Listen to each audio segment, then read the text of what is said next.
Genetik. Genetik er mange ting, men to af de vigtigste ting er meiose og mitose. Meiose er det, der handler om dig selv, og mitose er det, der handler om et menneske generelt. Man kan også sige, at de to ting nok er de to vigtigste ting inden for genetik. Dette er en dyrecelle.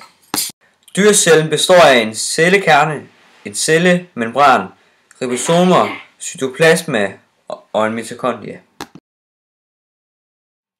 Dette er en DNA-streng. Nu skilles DNA-strengen.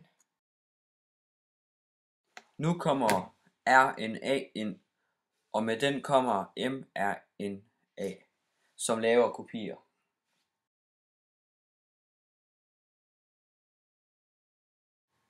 Her henter ribosomet mRNA. Det her er aminosyre 1, aminosyre 2 og aminosyre 3.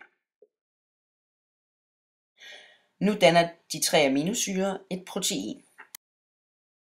Man kan få protein fra forskellige madarter, blandt andet dem vi ser på skærmen. Man kan bruge proteiner til meget, som f.eks. at opbygge immunforsvaret, som nok er noget af det vigtigste.